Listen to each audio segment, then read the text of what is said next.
அனைவருக்கும் வணக்கம். இன்றைக்கி நம்ம என்ன பார்க்க போகிறோன்னா, டெட்டு பேப்பர் 2 சிலபஸில் இருக்கும் தமிழ் இலக்கண பகுதியை தான் பார்க்க போகிறோம். ஃபஸ்ட்டு டெட்டு பேப்பர் 2ல் தமிழ் இலக்கண பகுதியில் என்ன தலைப்பு இருக்குன்னா, 6ஆம் வகுப்பு பாடத்தில் எழுத்து வகை தொகை என்னும் தலைப்பு தான் இருக்குது. இன்றைக்கி நம்ம ஃபஸ்ட்டு தலைப்பை பார்க்கலாம். அடுத்தடுத்து வரும் வீடியோக்களில் அதுக்கு கண்டினியூஸாக இருக்கிற தலைப்புகளை நம்ம பார்க்கலாம். இந்த இலக்கண பகுதியில் மொத்தமாக 25 கேள்விகள் மட்டும்தான் இருக்குது. அந்த கேள்விகள் என்னென்னு இப்போ பார்க்கலாம். ஃபஸ்ட்டு கொஷின், மொழியை பிழையின்றி பேசவும் எழுதவும் டேஷ் பயன்படுகிறது. இலக்கணம். மொழியை பிழையின்றி பேசவும் எழுதவும் டேஷ் பயன்படுகிறது. இலக்கணம். செகண்ட் கொஷின், இலக்கணம் எத்தனை வகைப்படும்? 5. எழுத்திலக்கணம், சொல்லிலக்கணம், பொருள் இலக்கணம், யாப்பிலக்கணம், அணி இலக்கணம். இலக்கணம் எத்தனை வகைப்படும்? 5. எழுத்திலக்கணம். எழுத்திலக்கணம் எத்தனை வகைப்படும்? எழுத்திலக்கணம் 2 வகைப்படும். சொல்லிலக்கணம் எத்தனை வகைப்படும்? 4 வகைப்படும். பொருள் இலக்கணம் எத்தனை வகைப்படும்? 2 வகைப்படும். யாப்பிலக்கணம் எத்தனை வகைப்படும்? 6 வகைப்படும். இப்படி இலக்கணத்தில் இன்னும் டீப்பாக போயிட்டே இருக்கும். நான் அதுக்காக உங்களுக்கு அடுத்த வீடியோ போடுறேன். இப்போது தேர்ட் கொஷின், ஒலி வடிவமாக எழுதப்படுவதும் வரி வடிவமாக எழுதப்படுவதும் டேஷ் எனப்படுகிறது. எழுத்து. ஒலி வடிவமாக எழுதப்படுவதும் வரி வடிவமாக எழுதப்படுவதும் டேஷ் எனப்படுகிறது. எழுத்து. ஃபோர்த்து கொஷின், உயிருக்கு முதன்மையானது டேஷ். காற்று. உயிருக்கு முதன்மையானது டேஷ். காற்று. ஃபிஃப்த்து கொஷின், இயல்பாக காற்று வெளிப்படும் போது டேஷ் பிறக்கின்றது. உயிர் எழுத்துக்கள். இயல்பாக காற்று வெளிப்படும் போது டேஷ் பிறக்கின்றது. உயிர் எழுத்துக்கள். சிக்ஸ்த்து கொஷின், வாயை திறத்தல், உதடுகளை விரித்தல், உதடுகளை குவித்தல் ஆகிய எளிய செயல்பாடுகளால் டேஷ் பிறக்கின்றன. 12 உயிர் எழுத்துக்கள். ஆ முதல் அவ் வரை உள்ள எழுத்துக்களை தான் நம்ம என்ன சொல்கிறோம்? உயிர் எழுத்துக்கள் சொல்கிறோம். என்னது? அ ஆ இ ஈ உ ஏ ஏ. அதுதான். ஓகேவா?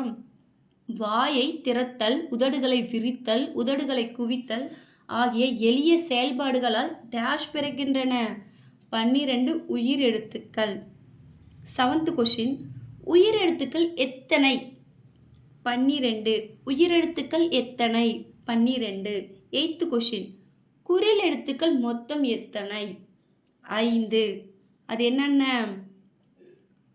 குறுகிய ஓசையுடையதை நம்ம என்னென்னு சொல்லுவோம்? குறில் சொல்லுவோம். அது எப்படி? சவுண்ட் குறைவாக இருக்கும், ஒரு மாத்திரை அளவு தான் ஒலிக்கும், அதை தான் நம்ம குறில் சொல்லுவோம். அந்த எழுத்துக்கள்லாம் என்னது? அ இ உ ஏ ஓ. இதைத்தான் நம்ம என்னென்னு சொல்லுவோம்? குறில் எழுத்துக்கள் சொல்லுவோம். குறில் எழுத்துக்கள் மொத்தம் எத்தனை? 5. அடுத்தது 9th கொஷின், குறில் எழுத்தை ஒலிக்கும் கால அளவு டேஷ். ஒரு மாத்திரை. ஓசை குறைவாக இருக்கும், குறுகிய ஓசையுடையதை நம்ம என்னென்னு சொன்னேன்? குறில் சொன்னேன். குறிலுக்கு எத்தனை மாத்திரை? ஒரு மாத்திரை.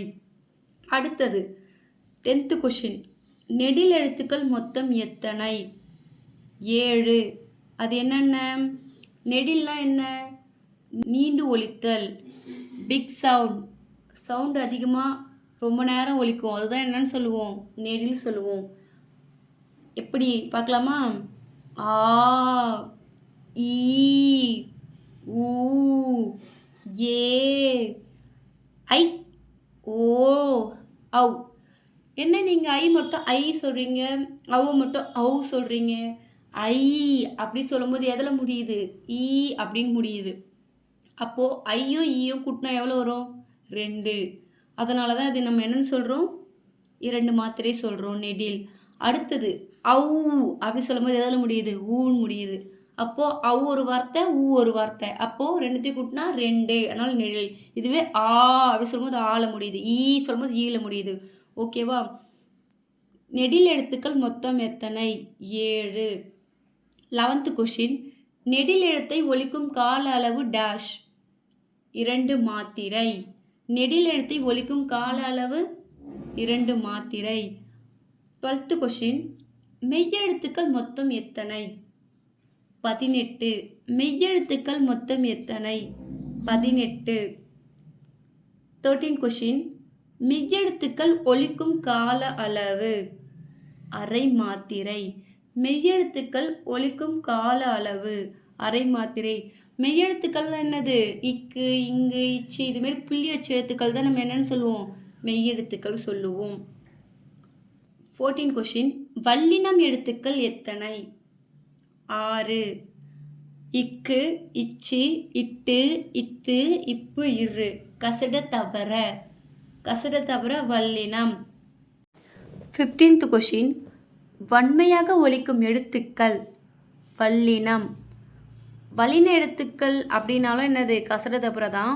வன்மையாக ஒலிக்கும் எழுத்துக்கள்னால என்னது? வல்லினம் கசட தபுர தான். ஓகேவா? என்ன குழப்பமும் வேணாம். வான்னு வந்துச்சுன்னா அது என்னது? வல்லினம்.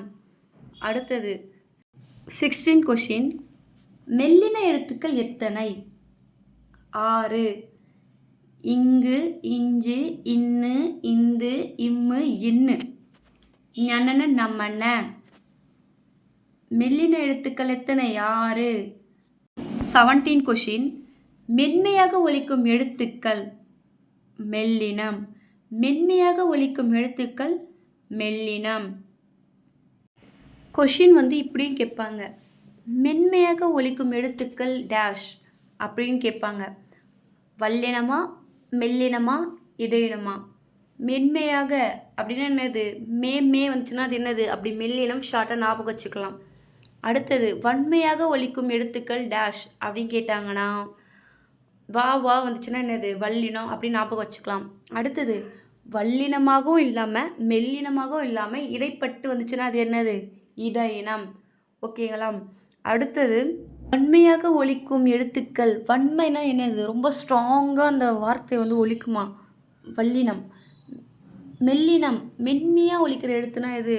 ரொம்ப சாஃப்டாக ஒலிக்குமா? எது? மெல்லினம். வன்மையாகவும் இல்லாமல் ஹார்டாகவும் இல்லாமல் சாஃப்டாகவும் இல்லாமல் ஒரு மீடியமாக ஒலிக்கிறது தான் என்னது? இடையினம். அடுத்தது 18 கொஷின், இடையின எழுத்துக்கள் எத்தனை? 6. ஈ, இரு, இல்லு, இவ்வு, இழு, இல்லு, எரல, வழல, இடையினம். ஓகேவா? இடையின எழுத்துக்கள் எத்தனை? 6. 19 கொஷின், வன்மையாகவும் இல்லாமல் மென்மையாகவும் இல்லாமல் இரண்டிற்கும் இடைப்பட்டு ஒலிக்கின்ற எழுத்துக்கள் இடையினம். வன்மையாகவும் இல்லாமல் மென்மையாகவும் இல்லாமல் இரண்டிற்கும் இடைப்பட்டு ஒலிக்கின்ற எழுத்துக்கள் இடையினம். ஓகே, இப்போது வல்லினம்னா என்னது? கசட தபர. மெல்லினம்னா ஞனன, நமன. இடையினம்னா எரல, வழல. அப்படி ஈஸியாக ஞாபகம் வச்சுக்கோங்க. ஓகேவா? அடுத்தது 20th கொஷின், மெய்யெழுத்துக்கள் 18 உடன் உயிரெழுத்துக்கள் 12 சேருவதால் தோன்றுபவை டேஷ். உயிர்மெய் எழுத்துக்கள். மெய்யெழுத்துக்கள் 18 உடன் உயிரெழுத்துக்கள் 12 சேர்வதால் தோன்றுபவை உயிர்மெய் எழுத்துக்கள். 21 கொஷின், மெய்யுடன் உயிர்க்குறில் சேர்ந்தால் டேஷ் தோன்றுகிறது. உயிர்மெய் குறில். மெய்யுடன் உயிர்க்குறில் சேர்ந்தால் டேஷ் தோன்றுகிறது. உயிர்மெய் குறில். 22 கொஷின், மெய்யுடன் உயிர் நெடில் சேர்ந்தால் டேஷ் தோன்றுகிறது. உயிர்மெய் நெடில். மெய்யுடன் உயிர் நெடில் சேர்ந்தால் டேஷ் தோன்றுகிறது. உயிர்மெய் நெடில். 23 கொஷின், உயிர்மெய் எழுத்துக்களை எத்தனை வகைப்படுத்தலாம்?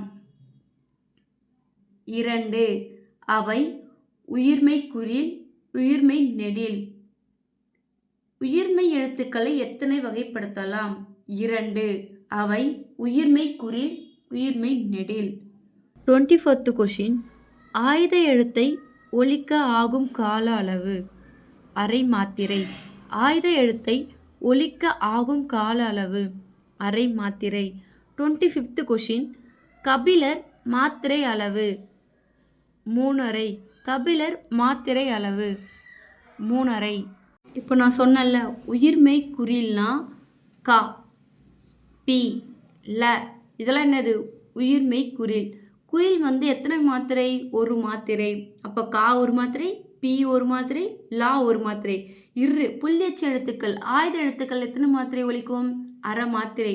அப்போ கா, பி, ல அது வந்து 3 ஆச்சு. அடுத்தது அரை சேர்த்தா எவ்வளோ? 3 மாத்திரை. இந்த வீடியோ உங்கள் எல்லாருக்கும் யூஸ் ஆகும்னு நம்புகிறேன். இந்த சேனல் பிடிச்சிருந்தா லைக் பண்ணுங்கள், சப்ஸ்கிரைப் பண்ணுங்கள். தேங்க்யூ ஃபார் வாட்சிங்.